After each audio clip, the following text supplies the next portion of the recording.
Mais il était puissant car Christ est vivant. Alléluia. Alléluia. Alléluia. Jésus est vivant. Alléluia. Alléluia. Alléluia. Alléluia. Jésus est vivant. Le monde va bientôt finir. Jésus va bientôt revenir. Ne craignez point, croyez en sa puissance. Alléluia. Alléluia. Alléluia.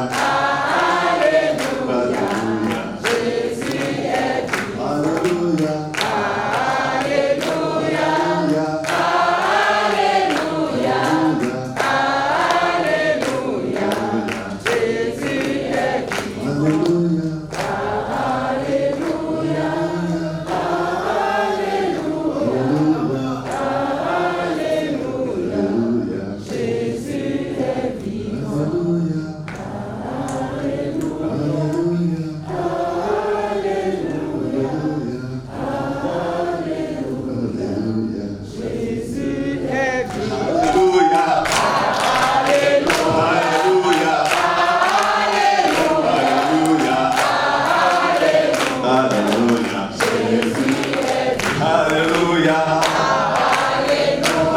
Alléluia.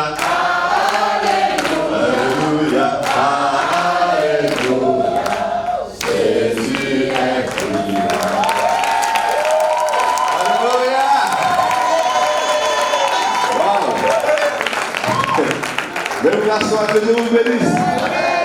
Bon, bien. Mais le passage qui nous sert de base pour notre thème, c'est Matthieu 4, verset 19. Matthieu 4, verset 19, où Jésus a vu Simon Pierre et son frère André qui étaient en train de pêcher. Et puis il leur a dit, suivez-moi et je vous ferai pêcheurs d'hommes. Suivez-moi. Suivez-moi. On lit la suite que, aussitôt, ils ont quitté leur barque, leur filet, pour suivre le Seigneur. Voilà, donc cette année aussi, il nous lance le même appel. Suivez-moi. Suivez-moi. Ce matin, on va introduire notre thème, donc on va prier pour cela. Prions. Donc Dieu, Père, ce matin, nous voulons te remercier pour ce temps de louange, pour tous ces louanges ce matin, ces sacrifices de louange que tu as acceptés au nom de Jésus-Christ. Et ce matin, nous voulons te dire merci pour le nouvel an 2023 et ce premier culte matinal que nous avons. Bénis-nous par ta parole autour de ce thème, suivant le Seigneur Jésus. Au nom de Jésus-Christ, nous avons prié. Amen.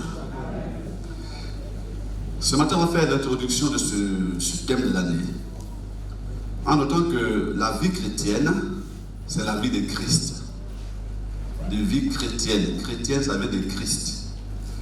Chrétien, ça veut dire petit Christ. Donc, la vie chrétienne, c'est la vie de Christ. La vie chrétienne, ce n'est pas une religion. Mais c'est une vie, la vie de Christ qui coule dans ses disciples, la vie de Christ qui se manifeste à travers eux. La vie chrétienne, ce n'est pas la vie d'Adam, ce n'est pas la vie d'Abraham, ce n'est pas la vie de Moïse, de Josué, d'Élie, d'Élisée, d'Ésaïe, de Pierre, de Jean et de Paul. Même si ces personnages bibliques ont été remarquables dans les Écritures. La vie chrétienne, c'est la vie de Christ. Nous disons à 1 Jean 4, verset 17, tel il est, tel nous sommes aussi dans ce monde. Et puis, en Galates 4, verset 19, Paul dit, mes enfants, pour qui j'éprouve de nouveau les douleurs d'enfantement, jusqu'à ce que Christ soit formé en vous. Jusqu'à ce que Christ soit formé en vous. Donc en ce moment, Christ est en formation en nous. Il grandit en nous. Jusqu'à ce qu'il prenne tout notre être. Et que lorsque on nous voit, on ne voit plus nous en tant qu'être naturel. On voit Christ. Quand on nous écoute, on entend Christ. Quand on nous voit agir, on voit Christ agir. Donc, la volonté de Dieu, le plan de Dieu pour nous, c'est que nous ressemblions à Christ glorifié. C'est que nous ressemblions à Christ, pas à quelqu'un d'autre, aussi célèbre soit-il. Souvent, en tant que chrétiens, nous avons nos stars spirituelles. On aimerait ressembler à tel pasteur, à tel homme de Dieu, à tel frère en Christ, à tel soeur en Christ. Ouais, bon, ce sont des pensées qui nous animent pour des gens dont la vie nous inspire. Mais en réalité, ce que Dieu veut, c'est pas que tu ressembles à quelqu'un d'autre, c'est que tu ressembles seulement à Christ. Amen. Voilà. Donc, que nous ressemblions à Christ, pas à quelqu'un d'autre, aussi célèbre soit-il. Que nous ressemblions à Christ est le but que Dieu poursuit chaque jour à travers le ministère de la parole, à travers la communion fraternelle, à travers les prières, à travers les circonstances heureuses et malheureuses, et puis finalement à travers le retour du Seigneur qui vient bientôt pour nous prendre avec lui. En effet, nous lisons quant à ce retour de Christ pour nous prendre avec lui, on lit ceci dans 1 Corinthiens 15, 51 à 53. Paul dit, voici, je vous dis un mystère. Nous ne mourrons pas tous, mais tous nous serons changés. Alléluia. En un instant, en un clin d'œil, à la dernière trompette, la trompette sonnera et les morts résisteront incorruptibles. Et nous serons changés. Car il faut que ce corps corruptible revête l'incorruptibilité et que ce corps mortel revête l'immortalité. Quand ce corps mortel va revêtir l'immortalité, va revêtir l'incorruptibilité, nous serons semblables à Christ. Amen. Donc c'est le plan de Dieu. Le plan de Dieu, c'est que toi et moi, nous ressemblions à Christ. Qu'on soit comme Christ. L'apôtre Jean ne dit pas le contraire. Dans 1 Jean 3, verset 1 2, il dit, voyez quel amour le Père nous a témoigné pour que nous soyons appelés enfants de Dieu. Et nous le sommes. Si le monde ne nous connaît pas, c'est qu'il ne l'a pas connu. Bien-aimés, nous sommes maintenant enfants de Dieu. Et ce que nous serons n'a pas encore été manifesté. Mais nous savons que lorsque cela sera manifesté, nous serons semblables à lui parce que nous le verrons tel qu'il est. Alléluia. Quand on verra le Seigneur apparaître pour nous chercher, nous serons transformés à son image. Et nous serons comme lui. Alléluia. On pourra aussi traverser les murs comme lui. On sera parfait comme il est parfait. Donc ça c'est le but final de Dieu pour nous. Que nous soyons comme Christ. Donc la volonté de Dieu, que nous ressemblions à Christ, se voit dans le fait qu'il nous a nommés ambassadeurs pour Christ. Vous vous rappelez ça? Voilà. Il est dit dans 2 Corinthiens 5, verset 20. Nous faisons donc les fonctions d'ambassadeurs pour Christ. Comme si Dieu exhortait par nous. Nous en supplions au nom de Christ, soyez réconciliés avec Dieu. Dieu nous a nommés ambassadeurs pour Christ. Or, en tant qu'ambassadeurs, nous sommes appelés à donner la pensée donc au Seigneur dans ce monde, à prêcher la réconciliation du monde avec Dieu. En tant qu'ambassadeurs de Christ, nous le représentons auprès de nos compatriotes dans tous les lieux. Cette représentation se manifeste par une attitude et une conduite qui évoquent le Seigneur, qui rappellent le Seigneur. Quand dans le quartier, on nous voit agir, on doit voir Jésus-Christ agir. Quand, dans les problèmes donnés, on nous voit agir, on nous entend parler, on doit pouvoir entendre Jésus-Christ qui parle. Parce que nous sommes ses ambassadeurs. Quand l'ambassadeur de la Côte d'Ivoire à l'ONU prend la parole, eh bien, il ne dira rien d'autre que ce que le président lui a dit de dire.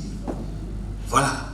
Il donne l'opinion de la Côte d'Ivoire sur un problème donné. Mais ce n'est pas son opinion à lui. C'est l'opinion de son président qu'il donne. Et nous aussi, en tant que chrétiens, quand nous sommes dans le monde, face à des situations, dans un groupe, dans un rassemblement de personnes, dans un service, eh bien, nous parlons au nom de Jésus. Donc, quand des employés s'organisent, par exemple, pour voler l'entreprise, le chrétien au milieu d'eux dira la pensée de son Dieu. Il est écrit, tu ne voleras pas. Donc, mes amis, je ne me mêle pas à vous, parce que moi, en tant qu'ambassadeur de Jésus-Christ, je suis appelé à ne pas voler. Donc, je ne vole pas l'entreprise qui m'emploie. Ça, il est un porte-parole de Jésus-Christ dans son milieu. Voilà. Dans un milieu où là-bas, il n'y a pas de mœurs. C'est la corruption totale. Les gens sont là-bas, femmes mariées, monsieur marié, célibataire, tout. Et puis ils couchent ensemble quand même. Quand on vient vers lui, il dit non, moi, je suis ambassadeur de Jésus-Christ. Il est écrit, tu ne commettras point d'adultère. Donc, je ne suis pas dedans. Je ne me mêle pas à ça. Voilà. C'est un porte-parole. C'est un représentant. Donc, il fait ce que son Seigneur fait. Il dit ce que son Seigneur dit. Voilà un ambassadeur. Et il dit qu'il a fait de nous ses ambassadeurs. Est-ce que dans les faits, les frères, sommes-nous les ambassadeurs de Jésus là où nous sommes? Est-ce qu'on n'a pas trahi notre président, notre Seigneur dans le milieu où nous sommes? Nous sommes ses ambassadeurs.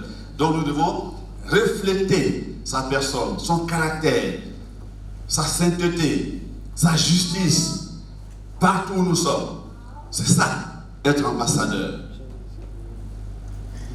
Donc, frères, que nos paroles et notre façon d'être rappellent à nos interlocuteurs la personne du Seigneur et du Sauveur Jésus-Christ.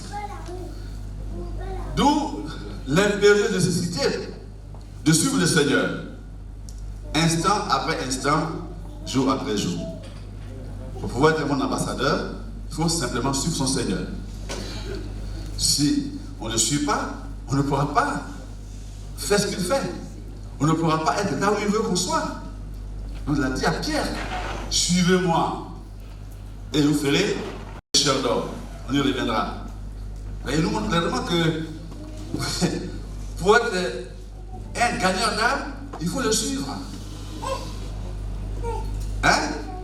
Ouais, on prie, on cherche, on veut des âmes, mais il faut des gens qui suivent le Seigneur. Suivez-moi et je vous ferai pêcheurs d'hommes. Donc, si je ne suis pas mon Seigneur, je ne pourrai jamais attirer une seule âme. Jamais. Il faut le suivre. Et c'est pareil partout. Donc on verra dans notre thème comment suivre le Seigneur. Comment suivre le Seigneur dans le foyer. Comment suivre le Seigneur dans nos relations avec nos partenaires d'affaires. Hier, le Seigneur est bon, hein? Hier, en voiture au garage pour une révision. Et bon, il m'appelle, il n'y a pas grand chose, c'est des cylindres blocs qui sont gâtés. Bon, j'ai envoyé quelqu'un, mon petit, à la casse, il va chercher ça, il va te ramener ça. Voilà, il n'y a pas de problème. Et on est monté à midi et quelqu'un. 17h30, cylindre bloc d'avant pas arrivé. Donc j'étais un peu inquiet. Il est venu à la voiture à l'église ce matin. Donc je suis allé au garage, c'était pas loin de ma maison. J'arrive, tout le monde est descendu. Il restait une personne. J'ai dit, mais ton ami, oh, il est parti à la case, il n'est pas encore revenu. Il dit, ah, depuis midi là. Et il appelle, il dit, oh, j'arrive, je suis à Diamé. 18h, 19h. J'ai commencé à m'énerver un peu là. J'ai dit, mais c'est pas possible, hein.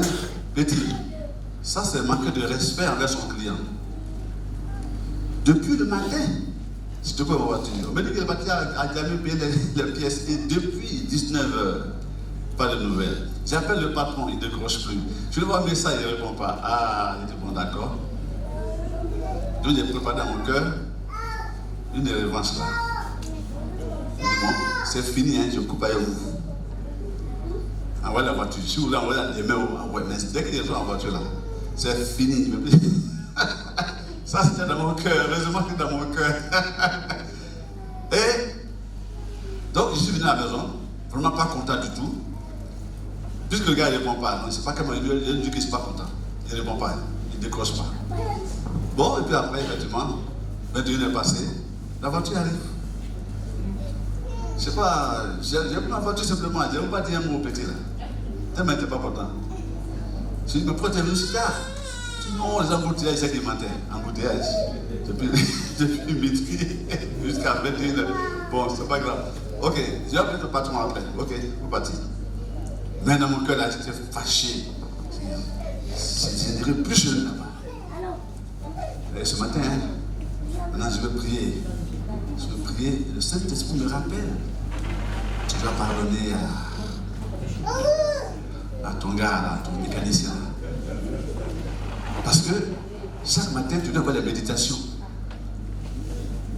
Maintenant, si tu dis que tu ne veux plus, et qu'il te demande pardon, que tu ne veux pas pardonner, il va dire, mais donc tu m'envoies méditation pour rien.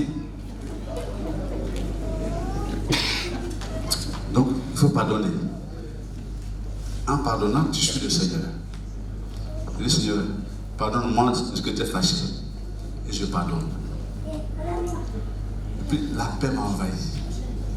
Oui, la paix m'a envahi. Quand j'ai senti le Saint-Esprit comme ça, des sentiments, juste après avoir obéi à cette parole.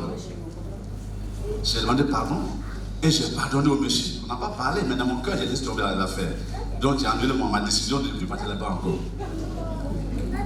L'heure de partir encore.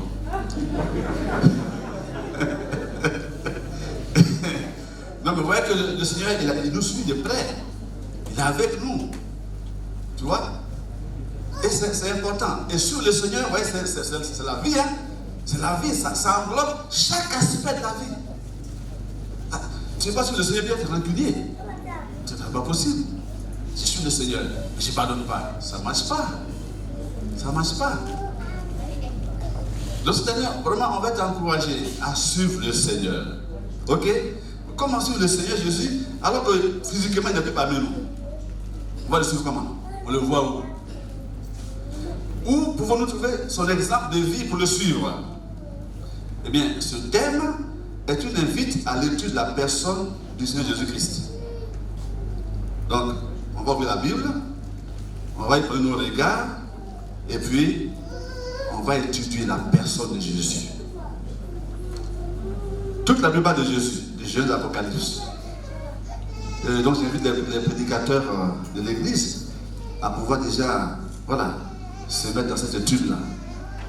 Pour que nous puissions, à travers la parole de Dieu, découvrir qui est Jésus. Et comment il a abordé chaque situation de la vie.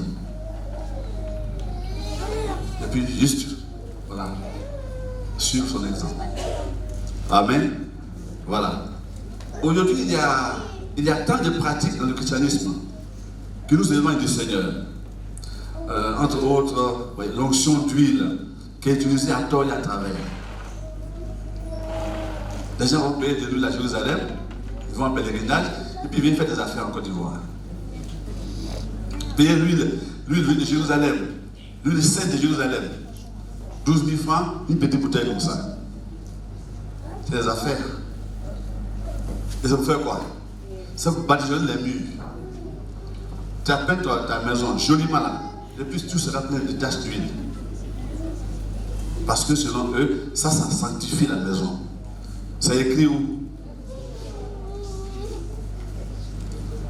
En fait, on veut nous ramener dans le culte de Moïse, le culte aaronique. Alors que l'Église est le peuple de la nouvelle alliance. Une alliance de l'esprit. Une alliance spirituelle. Donc on n'a plus à faire ces choses-là. Mais vous voyez, curieusement, ça marche bien en Afrique. Parce que nous, on est un peu on aime des cérémonies, on invoque les éléments des ancêtres. Et quand ils font ça, ça tombe tellement bien avec nos traditions que les gens, ils sont dedans, ils ne se rendent pas compte qu'ils sont dans l'erreur. Des pratiques qu'il ne faut plus faire. Vous avez une maison, vous voulez la consacrer au Seigneur, la parole de Dieu dit, tout est sanctifié par la parole de Dieu et par la prière. Point. Hein? On n'a pas besoin de faire un mois de jeûne pour ça. On n'a pas besoin de prendre l'huile de Jérusalem pour badigeonner tous les murs pour que la maison soit bien protégée.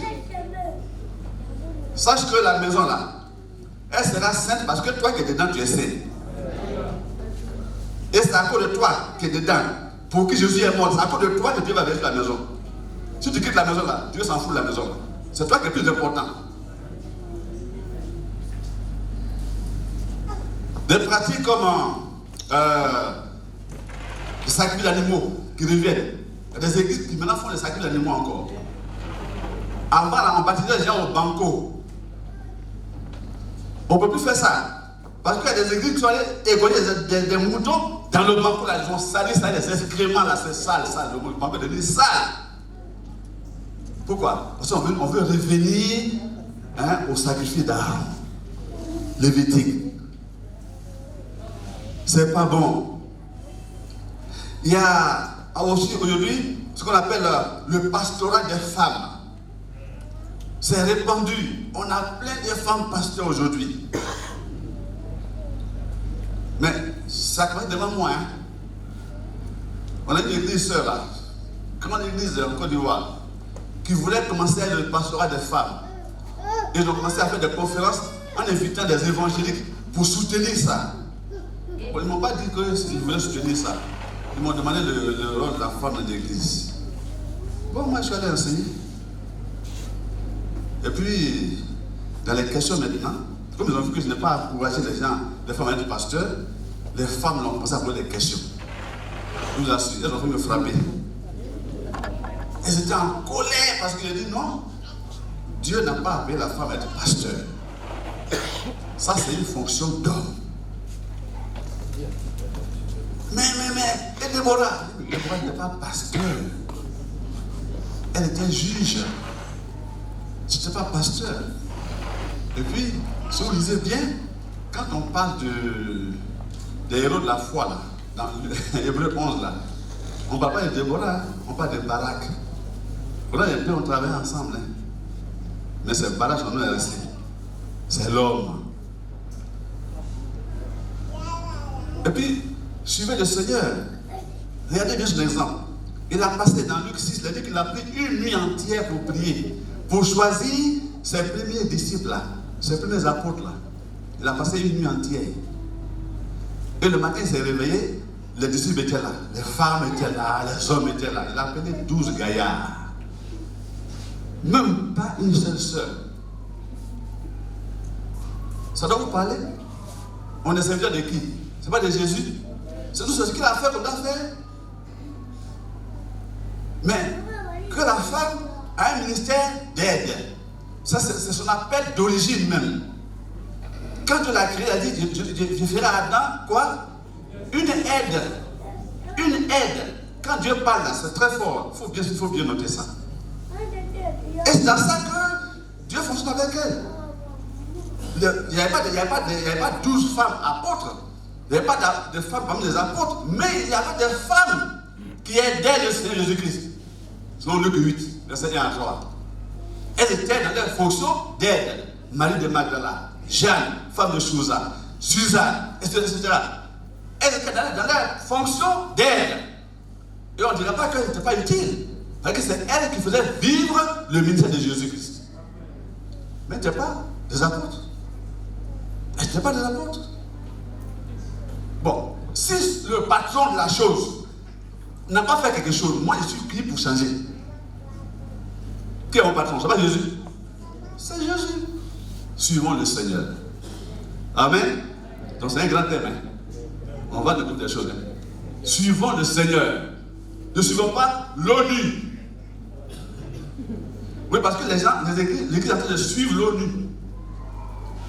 Et c'est comme vous allez voir des églises évangéliques même qui marient des homosexuels. Évangéliques, hein? Qui portent le même nom que nous, baptistes, qui marient des garçons, qui marient des femmes.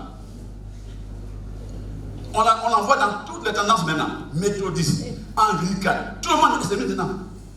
Pour être en phase avec l'ONU. Ça veut dire quoi ça? Ils ont raté leur vocation d'ambassadeur de Christ. Peu importe ce que le monde pense, nous sommes là pour dire ce que Jésus a dit. Pour faire ce que Jésus a fait.